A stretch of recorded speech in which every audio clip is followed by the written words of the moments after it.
Hello, everybody, and welcome back to the channel for today's Raptors Happy Hour live stream. We are here for Wednesday, December 10th, and the Raptors are still in a rut, and there's a lot that we have to cover as a result of that on the show today. Here's what we have coming at you today. First of all, we are going to be discussing how the Raptors have just had no answers. And there's three main reasons why that's the case, and three main reasons I think why everyone is so upset with the way things are going right now and why the Raptors are struggling so much right now. Then we're going to cover the possibility of the Raptors trading for Anthony Davis. They have been named as a suitor in a possible Anthony Davis trade away from the Dallas Mavericks. So we're going to revisit this a little bit more seriously this time. We're going to go through what the trade would have to look like and if it is worth doing based on that mock trade. Then we'll kind of discuss what's next for the Raptors. They got almost a week off. What can they do differently? And along the way, as always, here on the Raptors Happy Hour, I'll be answering your questions from the chat. The chat is a big part of the stream, helps drive the stream content. If you got any questions, any comments, please send them in the chat, and I should be able to get to everything over the course of the show. And this is the show where we're live every Monday, Wednesday, and Friday at 5 p.m. Eastern Time. We cover the Raptors news, updates, latest games, we chat, we discuss, and we have a great time for the hour. So if you're new to the channel, make sure you're subscribed for that. But also, I'm live for almost every single Raptors game for watch parties. I'm live about 15 minutes before the scheduled start time. And you miss out on any of the stream content, no worries. I post the highlights in the form of stream clips in video form on the channel. Tons of content coming your way. Great reason for you to be subscribed to the channel. But for all you here in the early phase of the show, make sure you have hit that like button. It makes a huge difference to driving us up in the YouTube algorithm. Let's say what's up to the people in the chat joining us here today. First of all, let's shout out the members we've got. We have Gregory joining us, a 12-month member. Doug B, a 2-year member. Thank you so much. I appreciate that. We also have Daniel Berry Sports Highlights once again joining us, and a stream OG in Joey DeMisfit. Thank you for coming through, guys. How are the weeks going? Wednesday is a nice little bridge here, halfway through the week. After this, I have a physio appointment, working on my bastard knee. Hopefully, can fix that up. So yeah, I'll be at physio after this. But Wednesdays are really light for me. Mondays and Tuesdays gets crazy. Yesterday, I was up for another 3 hours after the Raptors game ended to finish up some work, and then Wednesday afternoons are a little bit more of a breeze. It kicks back up Thursday. My Thursdays are very busy. I'm usually working until about 8 p.m. And then Friday, again, nice and chill. I have half day. So Wednesday's always a nice little breather for myself. I do enjoy my Wednesdays. I don't know. That's just my weird scheduling with work. So that's why it works for me. Let's see. Happy Wednesday from Daniel Berry Sports Highlights. We've got Joey Misfit says, please don't trade for AD. Well, we'll get there. We get there when we get there, but we will discuss the possibility. Also finishing up my my midday smoothie. My daily midday smoothie. Can you guys eat, like, I know some people can't eat the same thing every day. I have the same thing for breakfast every single morning. I have the exact same thing for breakfast every single morning. I have actually, sometimes I'll switch up the bread, but it's either a Swedish light rye bread, which I get at No Frills, or I have like a Bavarian sourdough bread, which I also get at No Frills. I can flip-flop between the two. It's always that with a 1/4 cup of egg whites as like the sauce. Some onions, red onions, either pickled or not pickled, whatever I'm feeling that morning. 1/2 cup of egg whites and 2 extra large eggs fried in a pan all together. And then I cook it over easy. Lay that down on top. Actually, I put a bit of hot sauce on the cottage cheese as well. That is layered down. I have that every single morning. And I have this smoothie every single afternoon. And I don't really get sick of them. I don't know how you guys are that. Anyways, on basketball. Anthony Davis' nickname is Street Clothes. That tells you everything you need to know. Well, as we will find out, maybe some Raptors players should be nicknamed Street Clothes because there are quite a few Raptors players who struggle for consistent game time as well, in a similar vein to that of Anthony Davis. So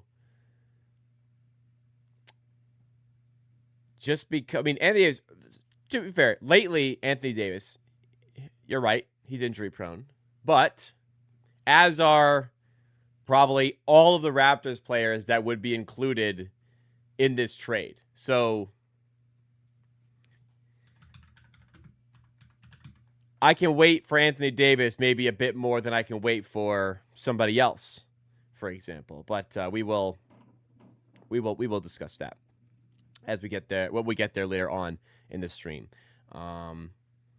Last season, AD played 51 games. Yes, he got injured. The year before that, he played 76. So he's been a bit healthier lately, but he does have injury issues. No, not gonna deny that. Thoughts on Grady's slump and improvement for him? I really want him to shine for his third year. FUT time. Fam Jam says. All right, let's get into it because I'm going to touch on this in this segment here. Let's break down the absolute slump that the Toronto Raptors are in currently. It's tough, man. It's tough to sit through all of this right now, but we know the Raptors were on a 9-game win streak, and now we've seen they've lost 6 of their last 7 games. And along the way, they have looked really bad in doing so. And they have the NBA's worst offense in that stretch. And it seems like there are no answers right now. And I wanted to break down the 3 biggest reasons why they are struggling so much right now. And maybe some of them won't be exactly what you're thinking they are. We can't say that about the first thing on the list, though. And one of the big reasons the Raptors are struggling right now is to put a label on it. It's because RJ Barrett's out. Now, not to say like that is the sole reason the Raptors, like that is the sole part of this reason why the Raptors are struggling here. But RJ Barrett's absence has been a big contributor for the Raptors and their lack of success at the moment because the offense has just not looked good. Now, the defense also hasn't looked good, but like I said, the Raptors have the NBA's worst offense in this 9-game stretch in which RJ Barrett has been out with an injury. Now, the Raptors were able to find a way to win some of these games for sure, but even when they were winning games in this 9-game stretch, they weren't looking fantastic in doing so in all of them. And now, like, they were awful against the Knicks. They got blown out. Could have been worse than 16-point loss. They lost by 8 to the Celtics in a game that took a 30-8 run to avoid losing by double digits. So yes, they had a good run, and yes, that's great, but really the Celtics dominated that game. They got absolutely destroyed by the Charlotte Hornets of all people, and that's the last 3 games. Like it's 6 losses in 7. It's brutal for any team, let alone a Raptors team that has aspirations of making the playoffs. RJ Barrett isn't coming back, it seems, very, very soon. Like, it was going to be out for a week at least before he was reevaluated.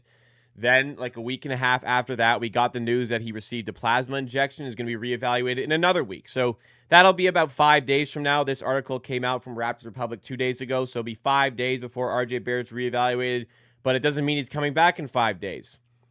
Thankfully, it's a lighter part of the schedule where they're not playing as many games, but the difference between what is and has been, like I said, the NBA's worst defense or worst offense in this stretch. Like I'll give you guys the statistics behind this as well. The difference between the Raptors being the worst offense in the entire NBA. Look at this. They have a 107.8 offensive rating their last 9 games.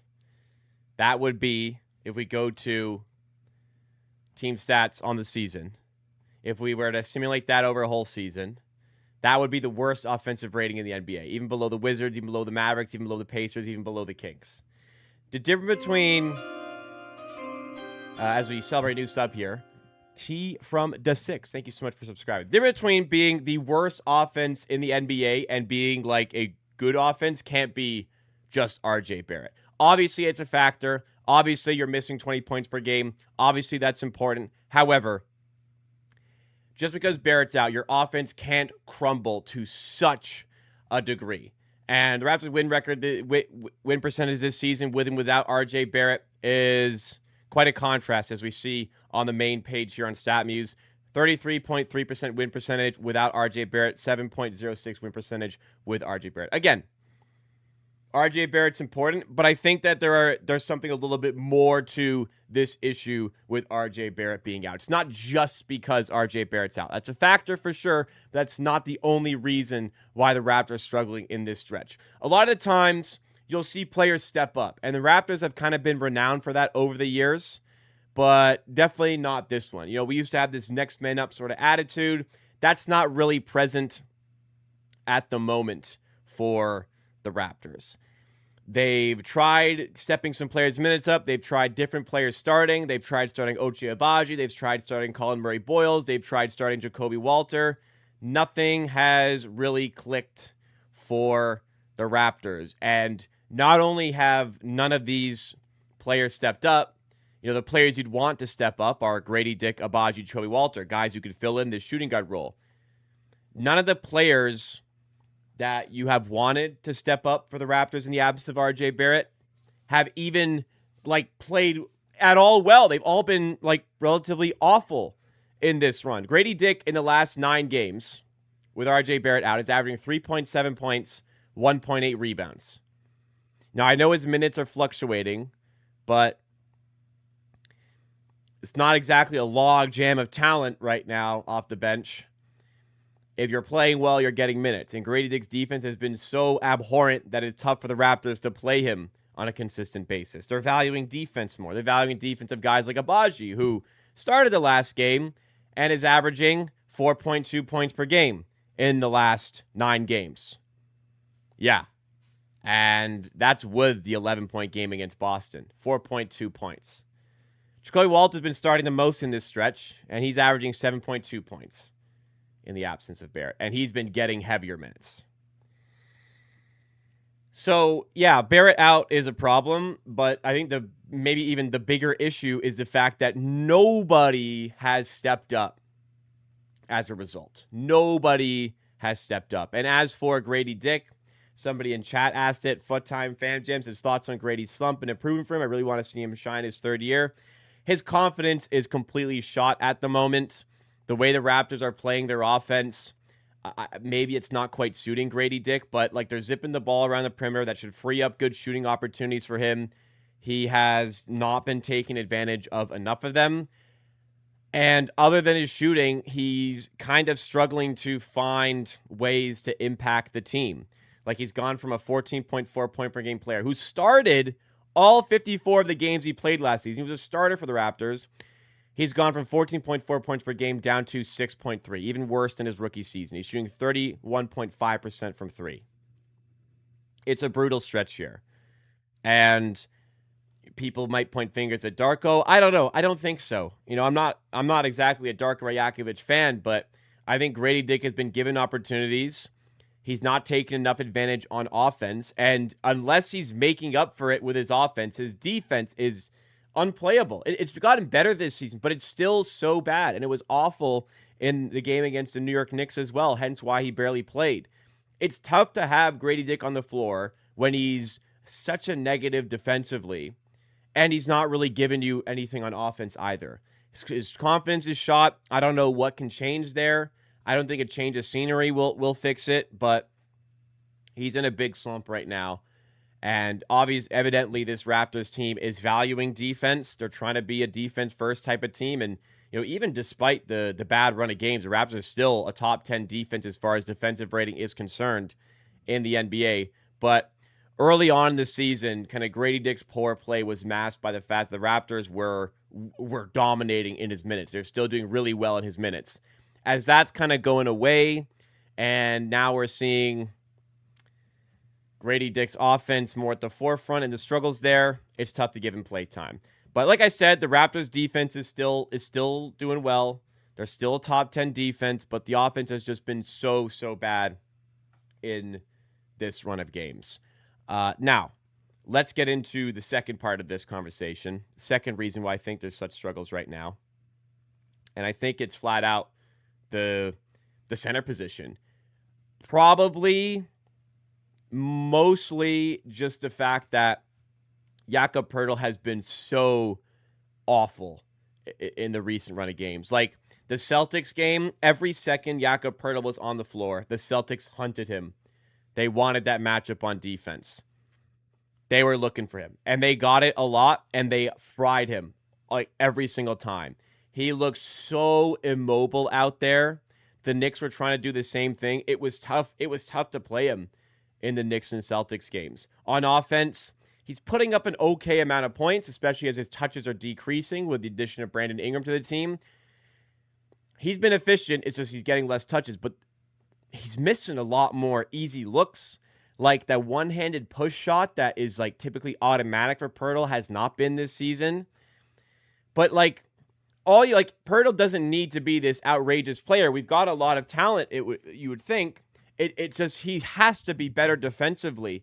And I mean, I sincerely hope that the issue right now is that it's his back. Obviously, like if it's a pinched nerve or there's something wrong with your back, that's a big deal. That's going to have a huge impact on your mobility and your impact on the game. I hope it's his back. Because if it's not his back, and I'm going to give him the benefit of the doubt and say he's got to get healthy. And we have some time off right now that he needs to get healthy for. But, like, if this is, like, the start of a decline, we are in some shit, dude. $19.5 million from this year, $19.5 million next season. Bargain, in my opinion, based on what he's done the last couple of years. But then it jumps up to 27.3, 29.4, and then his age 34 season, 27.3. Now, I think coming into the season, he's worth it. He's a fantastic rim protector, a fantastic player on offense. Like, he's a great player, quality starting center. But if this is the start of a decline, we are in trouble. Again, I'm going to give him the benefit of the doubt and say he's hurt, and when he gets healthy, we're going to get the same Jakob Poeltl back, and he's going to be great. Huge impact towards winning. Raptors win percentage with and without in the last years is a drastic change. Win percentage within the last two and a little bit years now is somewhere around 45%. And win percentage without him is somewhere around like 22, 23%. Drastic difference in win percentages based on when he's playing versus when he's not playing. But I think this highlights one of the larger issues. Obviously, Poeltl has played poorly, but part of the issue as well is when Poeltl's not playing well or he's out injured, and this plays into the win percentage thing, who the hell is going to play that role? The Raptors for years. For years, they didn't even have Poeltl. They had no quality traditional center. They didn't have any center. Now they have Poeltl, and they don't have a backup for him. So he has to get plotted out there when he's not 100%, and his back is an issue. Because there's nobody else who can play the role. The Raptors have continued to neglect the backup center position. And Mamu was a fantastic pickup, and I really like Mamu, and they should have picked him up, and it was the right choice. Obviously, what a pickup. Great free agent signing. But to still have no backup rim protector with size is a gross mismanagement from the front office, once again coming to this season. And with Poeltl not at 100%, we are seeing that point exhausted here because Poeltl hasn't looked good, and we've had nobody who can perform that sort of role. And we have been getting torched on the defensive end, rebounding-wise, a little bit even as a result. So the center position has not been addressed. And I'm not saying it should have been addressed at the draft because I like Colin Murray-Boyles. And Colin Murray-Boyles is a good defender. But at a certain point, Murray-Boyles, yeah, he can protect the rim a little bit. But when he's playing against 7-foot Karl-Anthony Towns, size matters a little bit at that point. So you put yourself in a position where you have no answer to Towns if it's not Poeltl on the floor or whoever else, like a Cockbrenner even for the Charlotte Hornets. Then the third reason why I think things are looking so bleak right now is I think the 9-game win streak gave fans and even myself a bit of a false sense of where this team was. We were feeling great as obviously we had won 9 games in a row. I keep saying it in these streams that there was a little bit of an element of luck to it, but like they were doing well in that stretch. It was just maybe it built us up a little bit too much, because in reality, we are 15-11 to start the season. If you had offered me to start a season a 15-11 record, I would have gone, hell yeah, 15-11, that's great. We're probably a top 6 seed at that point, 26 games into the season. We got out of our group in the NBA Cup. Hell yeah, that was a tough group. It had Indiana, Atlanta, Cleveland. Now, Indiana haven't been bad, but had Atlanta, Cleveland. That was a tough group. We won that group. We went 4-0. Like, hell yeah, sign me up for this start of the season. But in knowing the 6 lost in 7, obviously it feels a bit worse. And knowing that, like, holy shit, we're spiraling out of control here and we need to get out of it, obviously that feels worse. But we're 15-11. And I think that we need to revert back to the preseason expectations of, okay, this is hopefully a top 6 seed, maybe. It should be a play-in tournament team, but hopefully it's at least a top 6 seed. If not, play-in's fine. Let's try to get into the playoffs that way. I think we need to revert a bit back to where the preseason expectation were, where the win projection for the Raptors was about 40 wins.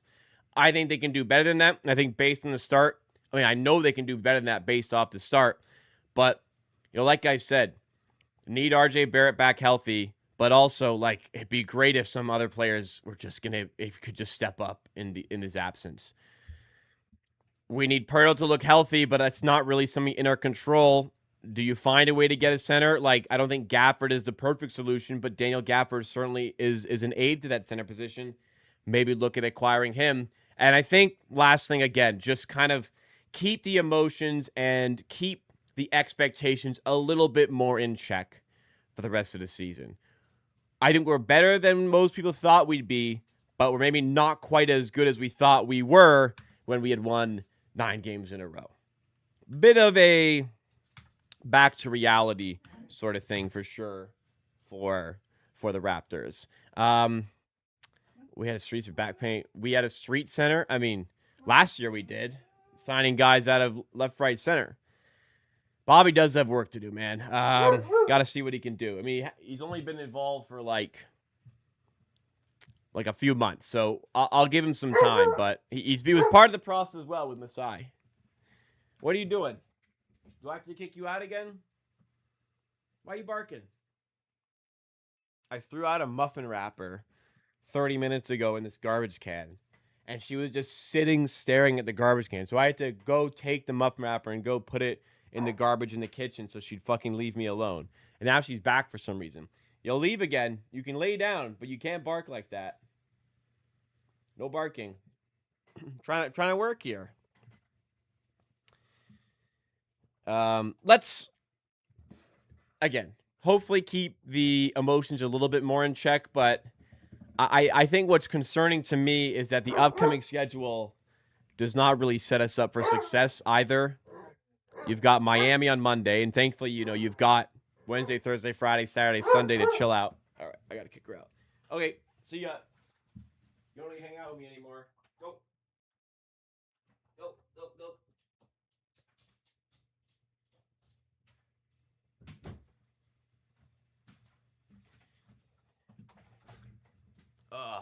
Hate doing that. But yeah, here's the schedule. It's a bit daunting, to be honest.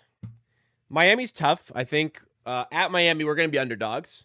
At Milwaukee, we should be favored. Versus Boston, we were underdogs last time we played them at home, so we probably will be again. Brooklyn, we should beat, but no team's a gimme for us right now. Then Miami again in Miami. Washington away, which we should be favored and should win. Golden State, tough game. Orlando, tough game. Denver, really hard game. 2 Atlanta games, tough. Charlotte, easier. Boston, tough. Philly, not easy. Indiana may be healthy by then. Clippers, LA, Golden State, Sacramento, Portland, OKC, West Coast road trip. Like, there's no more lighter parts of the schedule. Like, I'm going up till... How far am I going here? We got to go and we got to wait until February before there's like an easy pocket where you got like Chicago twice, Milwaukee, Indiana. But even Detroit's in that stretch. Things are getting harder, if anything, for the Raptors amidst this stretch. Why do we have 10 days off in a row? We don't? I don't know. We don't. I don't know what you're talking about. The only longer breaks that we have are early February when it's the All-Star break, but that's 8 days. And right now they have 5 days off before they play Miami. So I don't know where you're getting, unless I'm missing it. Which I don't think I don't know where you're getting a 10 days off.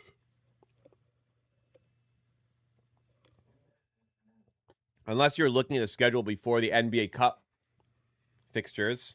So you missed the Knicks and Miami game, which have been added after the fact. But only 5 days off here. And my goodness, does this team need 5 days off?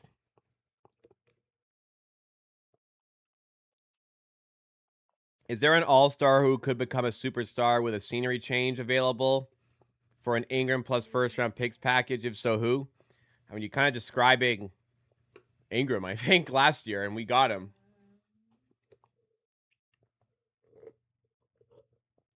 I don't think what you're searching for is out there. I don't think the Raptors are trading Ingram. Ingram has been extremely far from the problem. Like, even with this, like, even with the Raptors being the worst offense in the NBA the last 9 games, Ingram like yesterday was amazing. And against Boston, he was also amazing. Like, let's see. Last night he has struggled a bit over the last 9 games. I'm sure. I mean, no, I guess he hasn't. Okay, well, we might be fucked. I'm gonna be honest, guys. If Brandon Ingram is averaging 23 points, 6 rebounds over his last 9 games. Now, granted, he's been only shooting 45.3% from the field. He has shot 38.3% from 3, though. If Brandon Ingram's going to play like this, and we're still going to have the worst offense in the NBA, we have a problem. We have a serious problem if he's this good and we are this bad still as a result. What else do you want from Brandon Ingram here? I don't think this is the guy you're trading at all.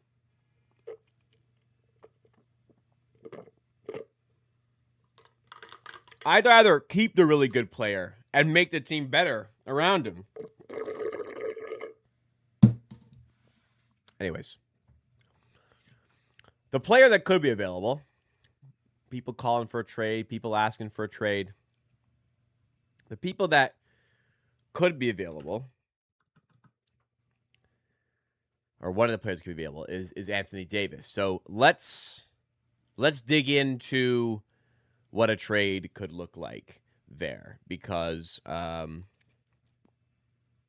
mean, we have spoken about this on the channel previously, but when the news first broke that the Dallas Mavericks were considering trading Anthony Davis, and that could become something they do at some point this season, I kind of visited the trade possibility from a Raptors perspective, but didn't take it too seriously. That is until we had some reports that came out that the Toronto Raptors were specifically named as a potential suitor for the Dallas Mavericks center by Shams Charania of ESPN. So evidently the Raptors are going to throw their hat in the pile here, see if they can come away with Anthony Davis in a trade. So let's have a look at what the trade would look like, and if, based on that trade, the Raptors should actually try and pursue this.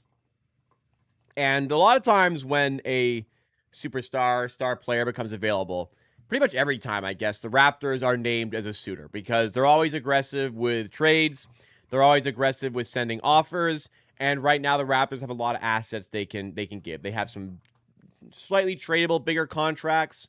They have all of their own first-round draft capital. They have the ability to make a splash if they want to do so. And for Dallas, obviously, this is a disaster. This is less than a year after Anthony Davis was the player they traded for with Luka Doncic, which, as we know, will probably go down as the worst trade in NBA history. But it's a disaster right now for the Dallas Mavericks. And they're trying to clean house a little bit. And one of the players they could do that with, absolutely, is Anthony Davis. Now, the Raptors had a 9-game win streak. Now they've lost 6 of 7. They are starting to spiral a little bit, but they're still 5th in the East. They can still make a run in the playoffs this year if they are to get better. And Dallas, like I said, they're trying to sell off a little bit. They're 9-16, and they may feel that it is best to proceed this season without Anthony Davis and recouping some assets in that way. I will say, sometimes the Raptors aren't really interested in these sorts of trades. They just, again, throw themselves in the mix. But let's still go through what this trade would actually have to look like. So for me, for starters, you're building around Scottie Barnes. That automatically you cannot put Scottie Barnes in a trade. And I'm definitely not trading Scottie Barnes for Anthony Davis. Like, even for Giannis, like, maybe you could persuade me, but I really don't want to do that. But for Anthony Davis, there's no way. Brandon Ingram, despite how bad the Raps have been lately, has been excellent lately. So I would like to pair talent or get talent around Barnes and Ingram and have those guys to build with. So those are the guys I'm not throwing into this trade because to me, that doesn't make sense. Brandon Ingram and Scottie Barnes are staying. So how do we get to that $54 million? I don't really see a point of making this trade unless Jakob Poeltl's going in the other direction. It doesn't really make sense for me to trade Barrett and quickly and then have Anthony Davis playing with Jakob Poeltl. I just think that's an awful fit. I know Anthony Davis has had success with like maybe some centers who can protect the rim and lets him play the 4, but I don't know. That doesn't make a ton of sense to me. Again, it's just Barnes, Ingram, Davis, and Poeltl doesn't sound like a very great fit. I mean, it sounds even worse than the current fit the Raptors have. I don't want to get rid of the floor spacing player they have in quickly. My ideal version of this trade is to get off RJ Barrett and move him in the trade. And now we've seen lately how bad the Raptors offense has been without RJ Barrett. But if you're making this trade, you're getting Anthony Davis, who is going to help the offense a lot. I value Emmanuel Quickley's pick and roll play with Davis and the floor spacing primarily enough to say I'd rather move RJ Barrett in this trade. I don't think this works. We'll have to add on one more player. Let's see what that is. So we need to trim. We need to trim the finances by $6.9 million. So we can do that with probably, I mean, it could be Abaji, but this is kind of tougher to get there. Abaji doesn't quite do it. We would need to remove $2 million from incoming to the Dallas Mavericks, so we could maybe add like a cheaper player. Maybe like could be Dante Exum. Hey, we could use some guard depth. And does this get us over the line? This does get us over the line. The only thing stopping this is the restriction on Poeltl because he's not trade eligible until January 7th, and Dante Exum is not trade eligible until December 15th. So this is like something along the lines of what the trade would have to look like for me as the base. So now we have to think about picks. The Raptors really are not giving up much or anything of value as far as like the players in this trade are concerned. So we'll have to look at it from a picks perspective, obviously, to sweeten this deal further. 2026 first round kind of has to go, and it's got to be at least 2. And even here, I'm still thinking, like, we're probably not even high enough, even with 2 first-round picks to do this. But, like, for Anthony Davis, this is what I'd more so be comfortable with. Dallas probably say no, but that's what I'd be comfortable with if anything. Now, if we're going to change this one around, I think Poeltl has to be in the deal. If we go in a different direction and say, let's keep RJ Barrett, let's value the downhill scoring, let's play Anthony Davis as a center, and just keep Barrett, Barnes, and Ingram on the wings, and we can move Emmanuel Quickley instead. It becomes a little bit easier because Emmanuel Quickley can get this trade done without having to add any additional players. It's Quickley and Poeltl going in this direction. And the Dallas Mavericks are really lacking point guards right now, so you could value getting a point guard back in. But I still think in this scenario, the Raptors have no choice but to give up the picks, which they're already listed here, And again, I'm still a little bit reluctant to go with 3 first-round picks to get it done. And even 3, I don't know how much they're going to value Anthony Davis. It doesn't feel like this is that tremendous of an offer that is going to force Dallas's hand into making this trade. So if this is the trade, 2 picks plus Pirtle plus either Quickly or Barrett as the base, I could be convinced to make this trade. Anthony Davis is a superstar caliber player when he's out there healthy and when he's playing. You know, typically it's a guy that's averaging 24, 25 points per game, operating at a defensive player of the year level on that end of the floor. Big rebound machine and makes this team better. But my issue is not the injury stuff, honestly.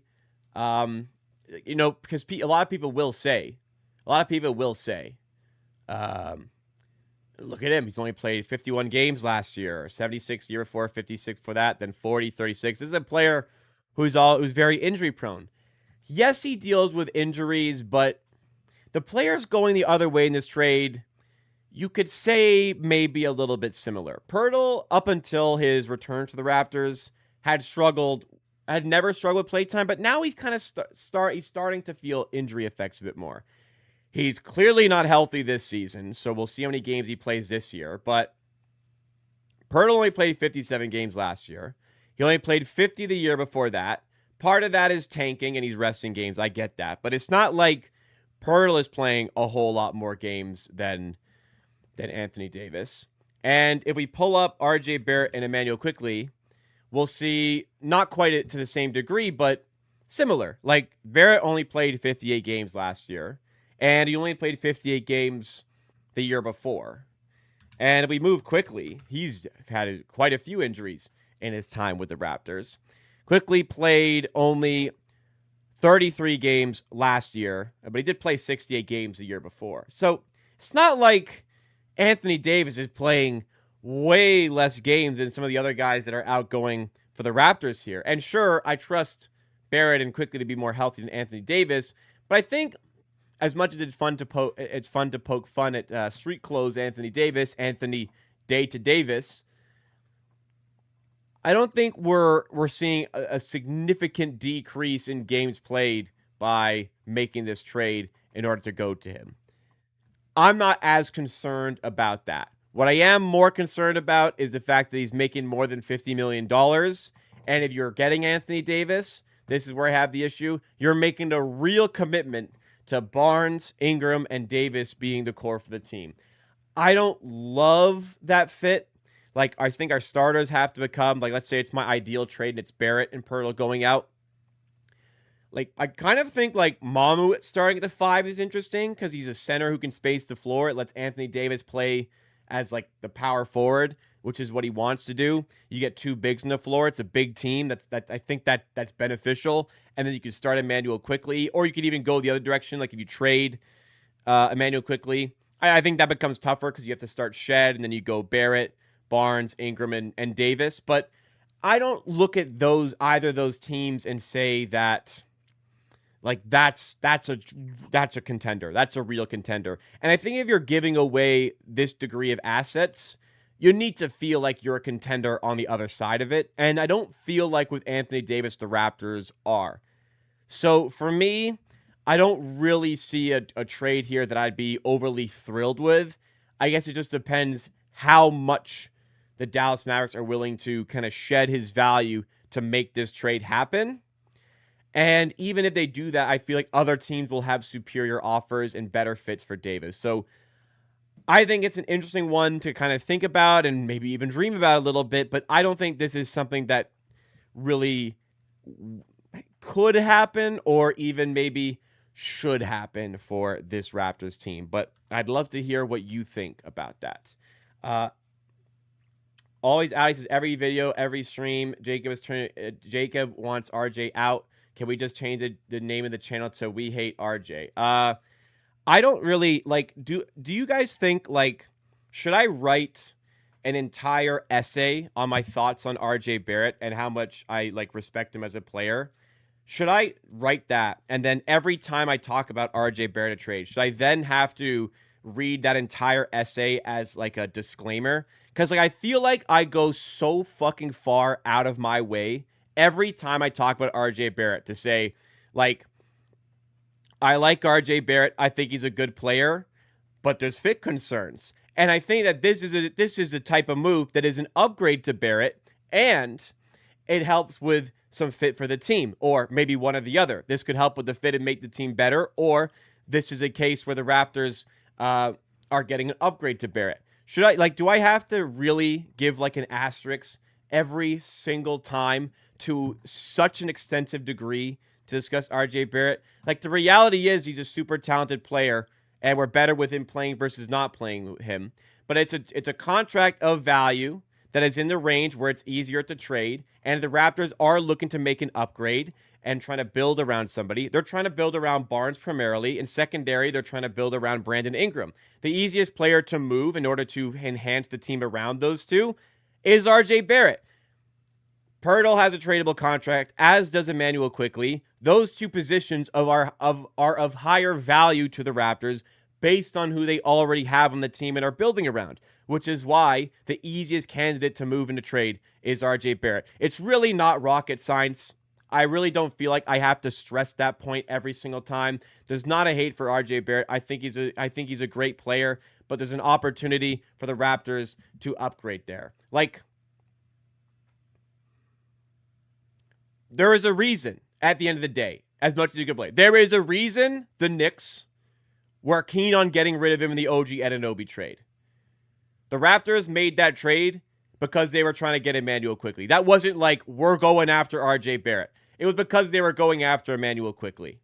There is a reason the New Orleans Pelicans turned down RJ Barrett in a trade when they could have gotten him instead of Bruce Brown and Kelly Olynyk. They valued expiring contracts of Kelly Olynyk and Bruce Brown more so than getting RJ Barrett for 2 years. Now, I'm not trying to like shit on this guy. I think he's a good player. But there is a reason for this perception of him around the league. We're not like fabricating things here. He's a good player, but like I said, the Raptors, they want to get better.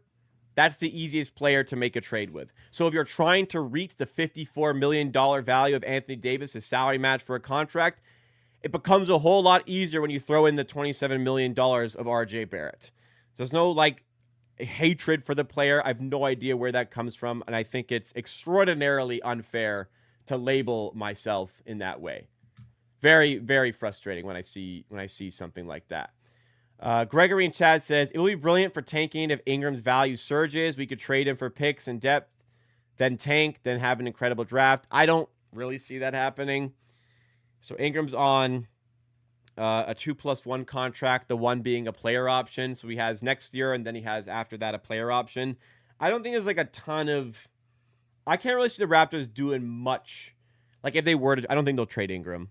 But if they did trade Ingram, I don't see the Raptors making like a huge profit essentially on what they traded. I feel like if they traded Ingram, they'd get a similar deal back. They'd get like a first-round pick and salary in order to move off Ingram. But I'm not in a tanking phase here. I want to go for the playoffs here. And I'll make decisions regarding tanking next year. But I don't want to start this season trying to make the playoffs and back out of it after a bad run. I think the Raptors should work to fix this.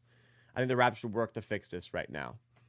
Another good point for Paradise Lost. It has worked in the past, but they've traded for injury-riddled player like Kawhi Leonard, and they got him healthy for the season. That's something. I think that point can maybe be a little bit overrated, but it is something. It is something to consider as well.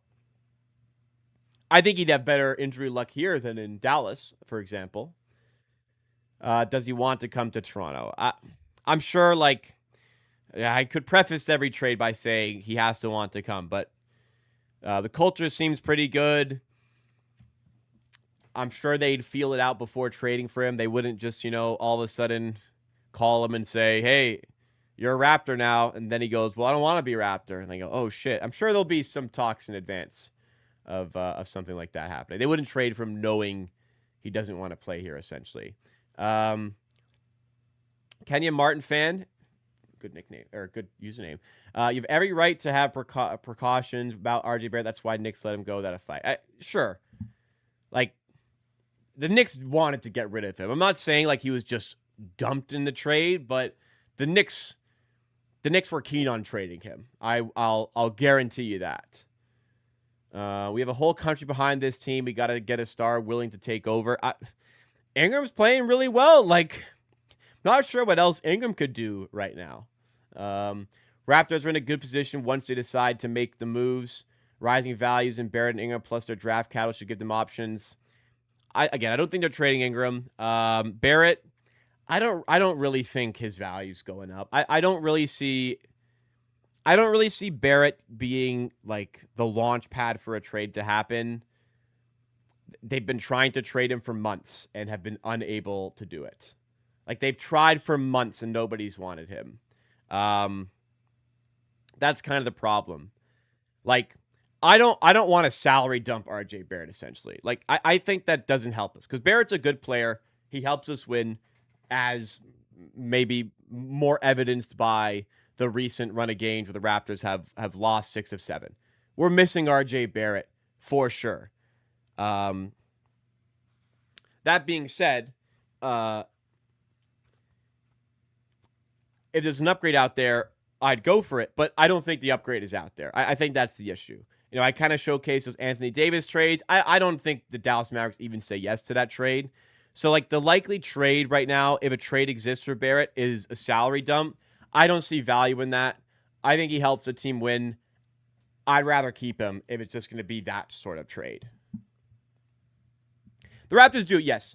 Gregory, you're right. If the Raptors do decide, like, fuck, we're not as good as we thought, this core is not going to work, let's bail out. I don't think they'll do that because they've had chances and chances and chances, and they haven't really done that. If they do that, they have the capabilities. RJ will be expiring contract next season. So will Brandon Ingram. Maybe there's some value there for Ingram to get like one pick. They have Scotty Barnes, who is like just, dude, if they want to trade Scotty Barnes, I think they'd get a massive, massive haul for him. I don't think they'll trade him. I think there'd have to be something crazy to happen to trade him. And they have all their picks. Like, they can pivot in a few directions, I think right now. Injury prone type of trade. Yes, that would be the Anthony Davis trade, but I'd be a lot more comfortable waiting for Davis to come back than maybe some other players to come back, you know? Would you think having a better bench player instead of trading RJ Barrett is a good idea? Time Fan Jam. Kind of depends on the degree of it. I mean, if you're trading RJ Barrett, you have to get somebody who's going to start, I think. I don't think... This probably leans into, like, the salary dump thing I was saying. Like, getting bench players, I don't think is worth it for Barrett. Barrett's a quality starter. If you're just going to fill, like, the bench with... Well, I mean, I guess this is not a great... first names that came to mind were, like, Malik Monk and Keon Ellis. I don't really see why the Canes would do that. I'm just thinking out loud. Like let's say it was like Keon Ellis was like the type of player the Raptors got. Not really sure that's worth it even. Like, Keon Ellis is a solid fit, but I'm not even really sure that type of move is worth it. We're like, okay, you're maybe downgrading talent, but is the fit for the team enough of an upgrade to justify it? I don't even think so. I don't even think it is for a guy like Keon Ellis, who's like a solid player. So yeah, I think we're pretty handcuffed, and I don't think RJ Barrett gets traded as a result if they want to win. How many years OKC tanked? It took a while. They were bad for a while. They were in the bubble. They were the 5 seed with Chris Paul. They lost in Game 7 to the Rockets. They had a buzzer beater to win the series too, and they missed. I think they tanked from that. So that was 2020. And they tanked for... I guess they had tanked prior to that because it was like a surprise they were that good. They tanked for the better part of half a decade. And they had that kind of one blip season, I think.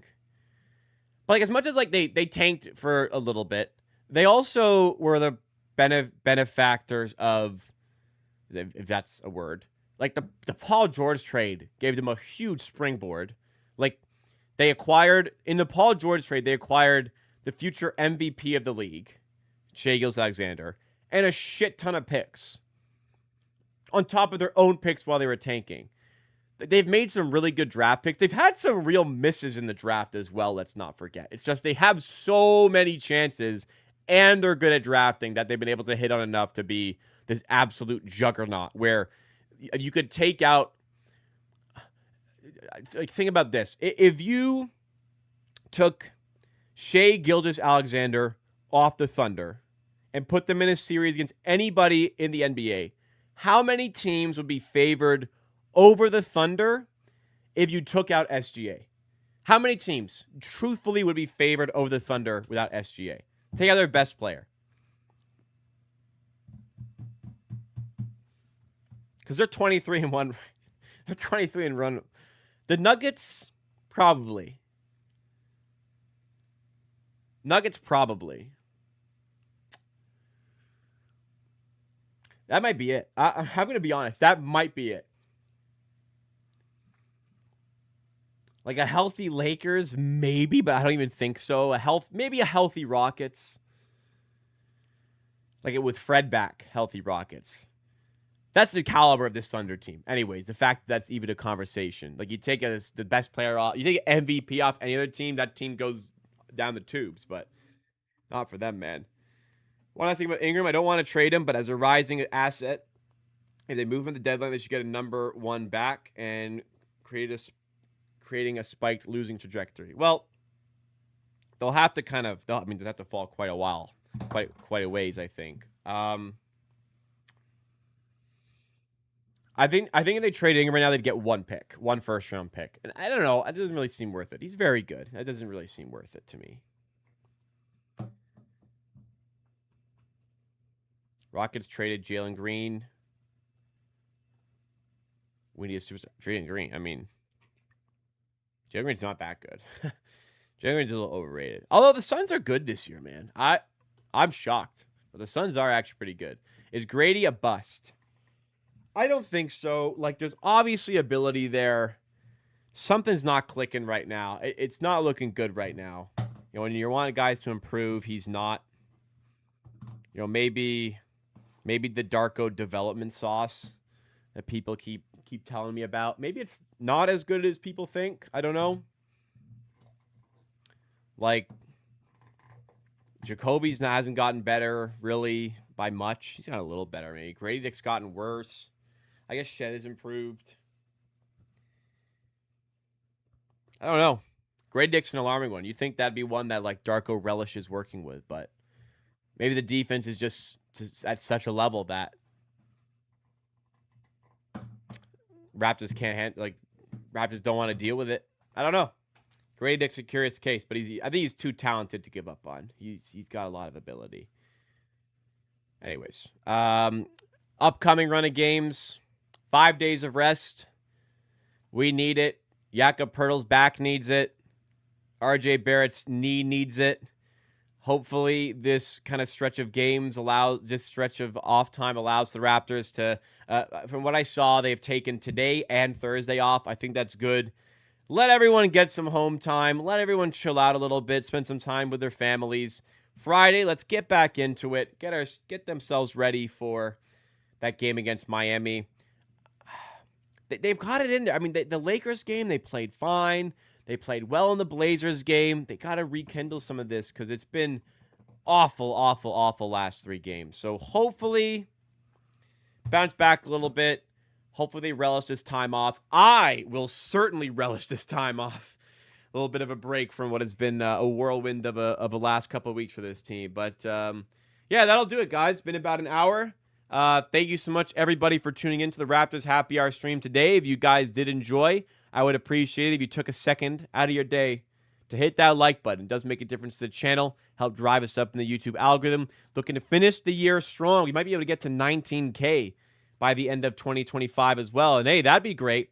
And if you're new to the channel, I'm live every Monday, Wednesday, Friday at 5. I'm live for almost every Raptors game for watch-alongs. I do clips throughout the week. Lots of great content to get subscribed to. Thanks for hanging out with me tonight. I appreciate it. I hope you enjoyed the content.